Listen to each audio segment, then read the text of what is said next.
Please be advised that the views and opinions of the host and guests do not reflect those of the station, the management, and its network. Sa barangay tayo, ikaw at ako. Sa barangay tayo, sa barangay tayo. Sa barangay tayo, ikaw at ako. Madami kang matututunan, nakaalaman, kaya lagi tandaan. Sa barangay tayo. Isang magandang araw po sa inyong lahat mga kabarangay. Ako po ang inyong lingkod, SK Mai Salazar, at welcome po sa isa na namang araw ng makabuluhang talakayan para sa ikagaganda ng serbisyong barangay. Kasama pa rin ang ating pambansang kagawad, Kags Butch Serrano. Maraming salamat, SK Mai. Isang karangalan ang makasama kayo linggo-linggo. 42,011 barangays para pag-usapan natin ang mga mahalagang provision sa local government code. Kasama natin ang napakaganda at napakagaling na Kagawad Marie Formentera Ferrer. Maayong adlaw sa atong mga kabarangay. Ako po ang inyong lingkod, Kags Marie Formentera Ferrer, upang magbigay ng serbisyong higit pa sa inaasahan ninyo. Kasama po ang ating pipitagang Kapitan Cap Dondon Francisco. Salamat, Kags Marie.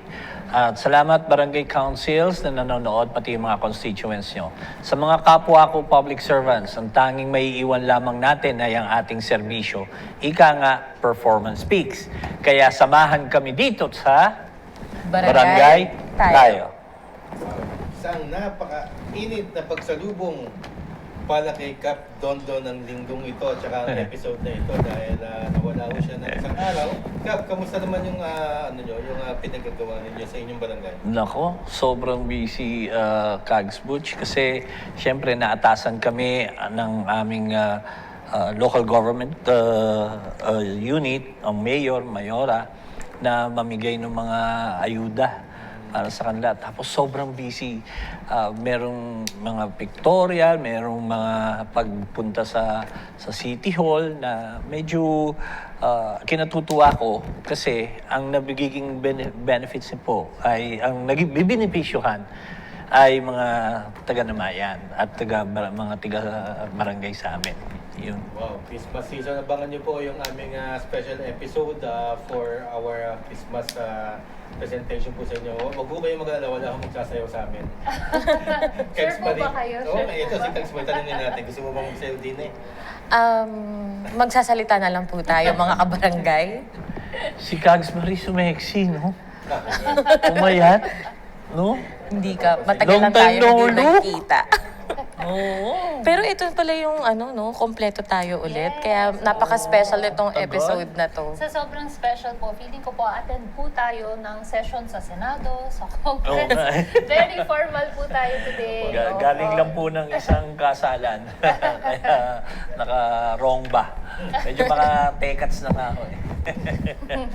Pero ayun nga po, this week po, napakainit po ng ating po mga pag-uusapan at mainit na welcome nga po sa atin bilang nakumpleto po tayo this week dahil marami po at sari-sari po ang nag-react at nagbigay ng opinion sa napag-usapang House version po on the year term setting proposal recently passed by the Committee on Local Government of the House of Representatives. Inuulit lang po namin mga kabarangay, hindi pa po ito batas. Pasado po lamang sa committee level at aakyat na po sa second level ng Kongreso. Kasabay po nito, natuloy na rin po yung interpolation sa second reading ng panukala ni Senator Amy Marcos at wala naman pong gumimbal o tumutol sa panukala ni Senadora. At yung unang tanong po mga kags sa legislative process, paano na po ang pag-usad po nito? Ayan, kagsulahan muna kita sapagkat hindi naman, sa totoo lang, yung interpolation na napanood po natin lahat, hindi naman talaga kagimbal-gimbal at marami nagsasabi na tumututol daw si Senator Aquilino Pimentel Jr. sa panukala. Actually, wala akong tumututol dyan. Trabaho ng minority leader bilang opposition ng Senate na i-fiscalize ang batas na panukala na sinusulong ng mga administration candidate. Kasi sila ang majority. Malamang-lamang. Pag sila majority, kahit na ilang opposition candidates, 3, 4 man, 24 po silang naboto. So majority pa rin po ang mangingibabaw. Siguro nasasaktan lang iba natin mga kabarangay sapagkat meron mga tanong doon. Tanong din namin noon na Tinanong ni Senator Aquilino Pimentel at sinasabi nga namin noon pa, natatanungin yan kung bakit nga 6 years. Bakit hindi pa natin gawing si Gov at saka si Mayor 6 years din. Natanong po yun. At yung mga katanungan po namin na, well, ano bang ginagawa talaga ng mga kapitan para to deserve the 6-year extension. So mga natanong po yun at hindi yung masakit yun para sa mga nakaupo. In fact, trabaho po ng mga agawad yun. Siyempre, sabihin namin sa inyo na hindi pa po siya batas. Nandun po siya second reading pa rin. Sinuspend yung second reading. Meron pa po mga nakapila. Pero pagkatapos ng second reading sa House tsaka sa Congress, third reading, votation na po. Ibig sabihin ng votation, third reading, wala na magsasalita, magbubutuhan tayo. Oops, hindi pa rin batas. Magkakaroon ng bicameral conference and then tsaka itatransmit sa Malacanang. Yun in a nutshell ang mangyayari. At yun ang hinahabol natin hanggang February 11. Not only that, Kags, no, madagdag ko lang, I think it could also be a worrisome dahil unang-una, it could be a precedent na pwede pala sa barangay gawin eh. Pwede palang i-term setting din yung mayor, yung governor, and much like more, yung ating pong Congress. At sa lahat ng mga nakaupo, hindi lang yung barangay.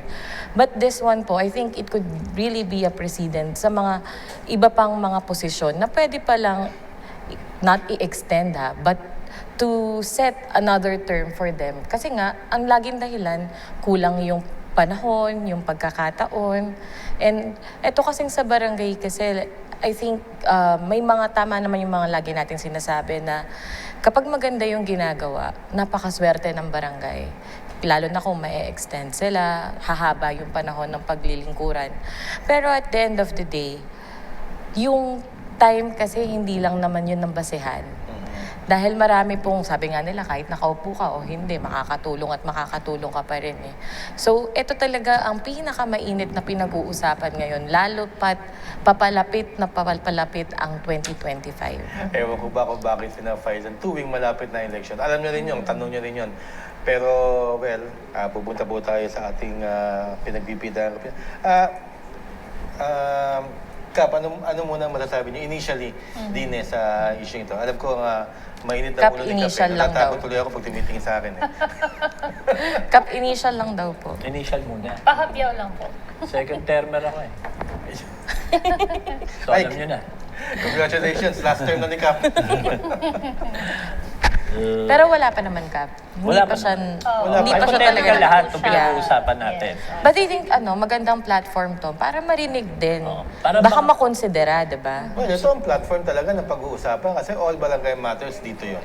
Oo, At saka- tama. Coach. Yes, at saka po, kasi marami nagsasabi na bakit yung pinag-uusapan hindi pa batas. Well, kailangan pag-usapan kasi hindi natin pwedeng pag-usapan kung nandiyan na yung batas. At kailangan natin iparating kung ano yung sa loobin ng Kung ano mga nasa loob kabarangay. ng mga batas, yun. Hindi pwedeng bubulagain tayo ng mga ganitong batas and then sabihin natin, ay, tatanggapin na lang ba natin or accept natin? Sana nga makarating dun sa mga kinauukulan itong pinag-uusapan natin. Pero alam niyo po, it's very interesting to see nga po yung pagkakaiba ng mga reaksyon sa lahat po ng platforms po natin.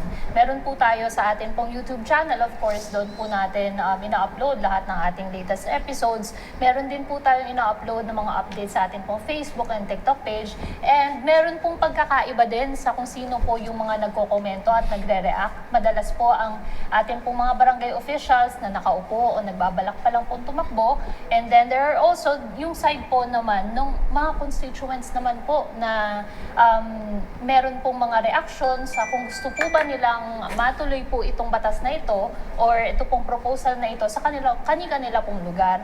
At yung madalas ko pong naririnig at nakikita po sa ating comment section, yun nga po, bakit daw po hindi po muna tanungin yung sa loobin ng ating taong bayan bago po mag-propose ng ganito pong mga batas o bills.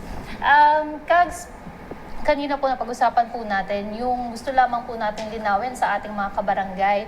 May mga nagtatanong po kasi kung meron daw po ba dapat na epekto, yun pong desisyon po ng Supreme Court noong nakaraang cancellation at delay po ng ating BSKE sa magiging batas or sa proposal pa lamang po na ito. Well, marami. unang-una, parang, well, pag pumasa yan, tinatanggalan mo ng pribileyo na for a certain period of time, short time, bibigyan mo ng karapatan ang mga kabarangay natin na makapili ng kanilang leader.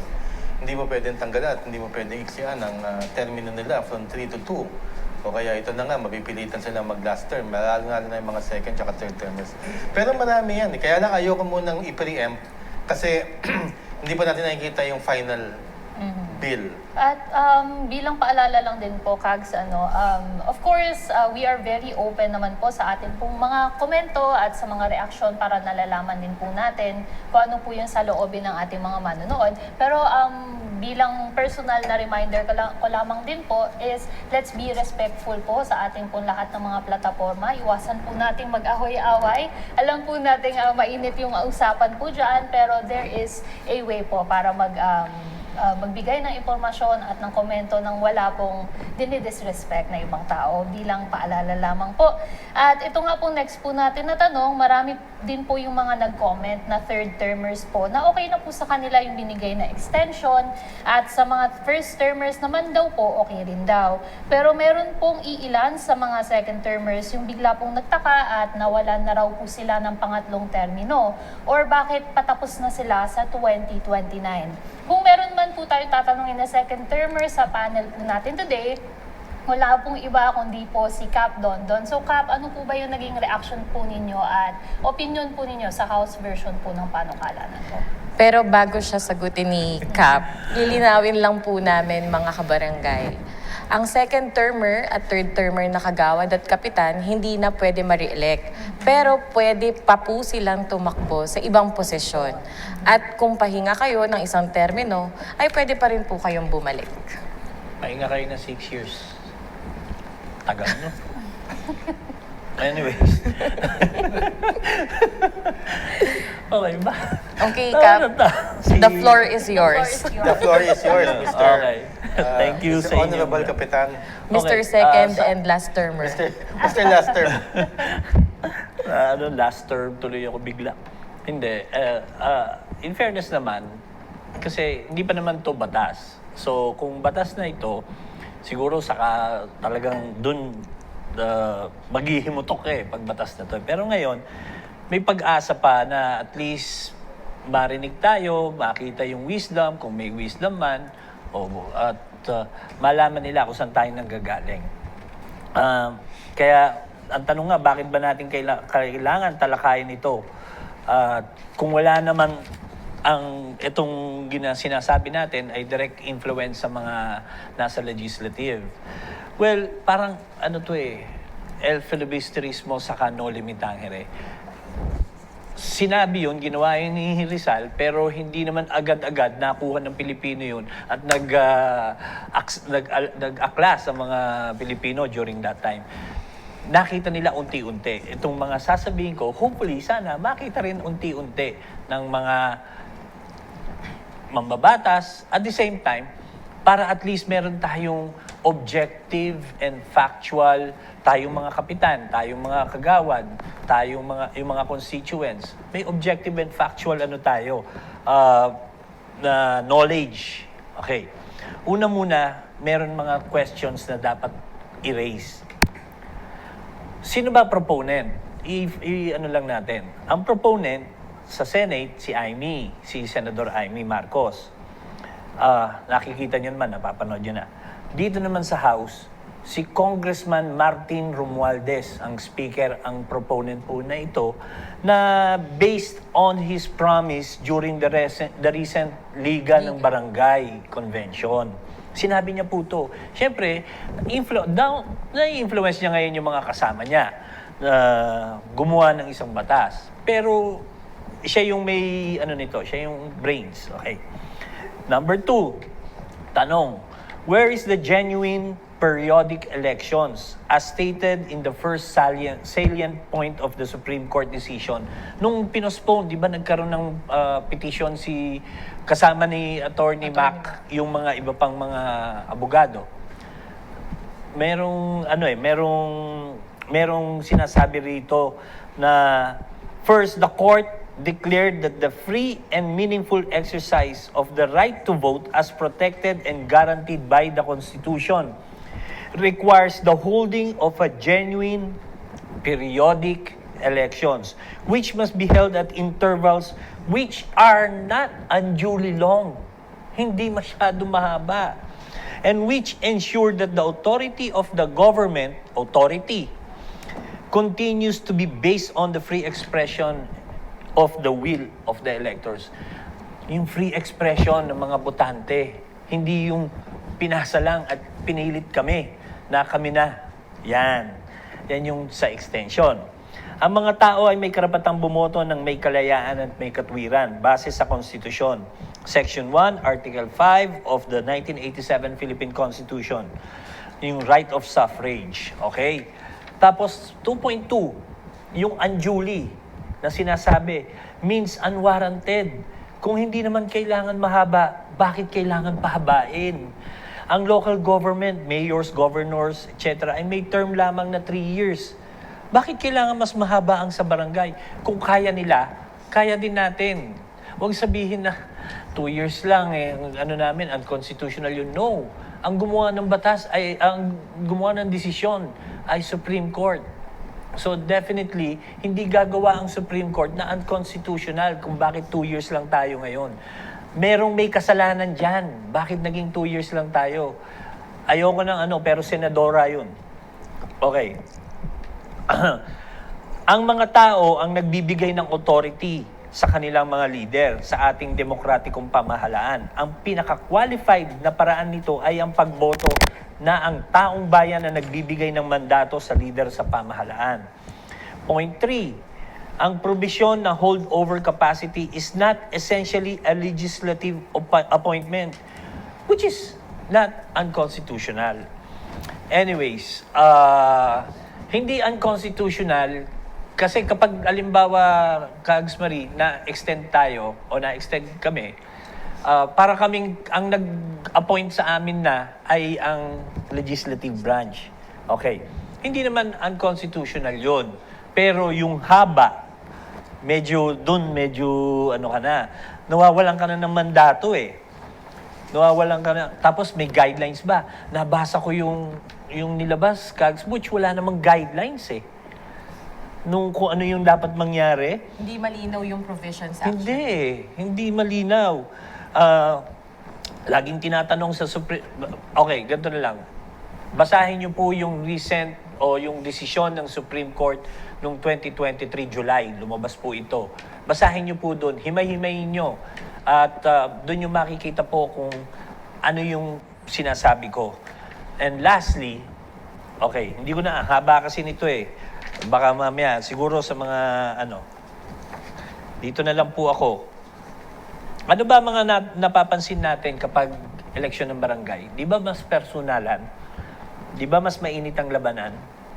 Di ba sometimes mas violent kaysa sa local saka sa national? Bakit po? Kasi magkakapit-bahay nag-aaway eh. Kasi magkakamag-anak angkan na naglalaban. Ginawa nyo ngayong 6 years. Parang kumukulong tubig sa isang yun sa sa pot na pinatagal nyo eh. So mas lalong mainit yung tubig.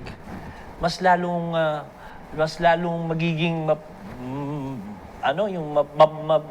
tawag doon, yung mas kumukulo, mas madaling yung mga tao gusto kaagad palitan. So gagawa na lang ng mga drastic measures. Paano yun yung dapat naisip nila yun eh. Kasi ang barangay medyo personalan ng laban eh. I agree with you, Kap. Talagang mainit pagdating talaga sa barangay. Kasi nga, personal magkakakilala yung mga tao compared sa local and national na kahit pa paano, may ilang barangays yan eh. Pero itong barangay talaga, tama yung sinabi ni Kap. Medyo nakalimutan yata yung effect emotionally pagdating sa tao na pwedeng mag-result to drastic momentos na pwedeng gumawa ng masama or magkasakitan sila na hindi natin pwedeng maiwasan. Tama ka, Kags Marie. Saka lagi na lang sinasabi magtitipid. Actually, it's against the law, against the Constitution. Merong desisyon ng ang Supreme Court tungkol dyan. Pangalawa, wala namang emergency eh. Ang nakalagay doon sa desisyon ng Supreme Court, kailangan magkaroon ng emergency nationwide, like COVID. Okay. Postpone natin. At yung huling sinasabi, yung pagtitipid, isa sa huling sinasabi, my golly, wow. Ang sabi nga, it's unconstitutionally transgresses the constitutional prohibition against any transfer of appropriation. Yun eh. At yung sinasabing 2 years lang kami, hindi kami nakagawa ng mga proyekto dahil ang dami naming seminars, ang dami naming natinan. Hindi po yun, Kags Butch eh. Kasi 24/7 ang barangay eh. Not only that, ang seminar naman usually ng barangay is yung Bineo. Diba? Isang beses lang yun sa isang taon. Pagka-elect mo, papatawag kayo for a meeting. Tapos after that, oath taking. So, anong mga seminars? Hindi rason. Napaka-flimsy nung reasoning para sa akin. Okay? So, pasa ko na ho sa inyo. Pag yung mga tanong lang kayo, marami pa akong baon ngayon. Ako, bago dito sa pagbati, i-recap ko lang yung pagkakaintindi ko sa bill. Yung House version kasi maraming hindi nakakaintindi na akala nila 6 years pagkatapos ng 2020. Hindi po. Naging retroactive. So, binilang nila yung 2013, 2018, 2023 na pagkapanalo nyo. Second termer, third termer, tapos na kayo. So, magtataka kung bakit na retroact. Actually, ang binigay na sa inyo up to 2029 ay 4 years lang talaga. Sa 4 years na yun, wala na ho kayo. Second term. So, sa dami yun, almost 60% ng barangay sa buong Pilipinas malalagas. So, papalit ngayon yung mga bago, yung naghihintay. Pagpalit ng bago na naghihintay, sila ang unang makakatikim ng 6 years. 2029, 6 years, and then maghihintay yung mga dati nakaupo ng another 6 years kasi mahirap palaban ng incumbents. So malamang 12 years. So, in effect, ang tanong, sino ba talaga ang may kinabang nito kung pumasa ito? Sa totoo lang, ang may kinabang yung mga naghihintay ngayon. Kasi 4 years na lang hinihintay, imbis na pag-upo nila ng mga bago, 6 years plus 6 years. Pero ngayon, 2025 na basically, kasi ilang araw na lang is 2025 na, 4 na taon na lang ang hinihintay nila para mangampanya. Magpagbati muna tayo dahil mainit yung studio. Maraming salamat po sa recap po na yan, Kags Butch. At yun nga po, bago po tayo magtapos sa ating pong first segment, nais lang po natin mag-abot ng pagbati kay Kagawad Nathaniel Marasiga ng Barangay Poblacion 3 ng Chaong, Quezon at kay Mrs. Sarah David Fortes ng US of A. Yan, sasabihin ko lang kaya namin binabati kasi meron kami mga gagawin maliit na feeding at saka book giving program na binigay ng aking classmate Sarah David Fortes, mga important na libro na ipamimigay sa mga mahihirap.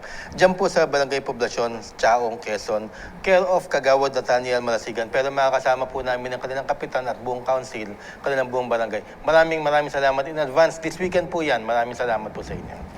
Maraming salamat po, Kags Butch. At mga kabarangay, huwag po kayong aalis dahil of course sa ating pong second and third segment naman po ay tutungo naman po tayo sa ating best practices segment kung saan may makakasama na naman po tayong muli na napakagaling po na kapitan mula naman po sa Dasmariñas, Cavite. Lahat po yan sa pagbabalik ng Sa Barangay Tayo. Sa barangay tayo, ikaw at ako. Nagbibigay ng aral sa mga kagawad at kapitan. Sa barangay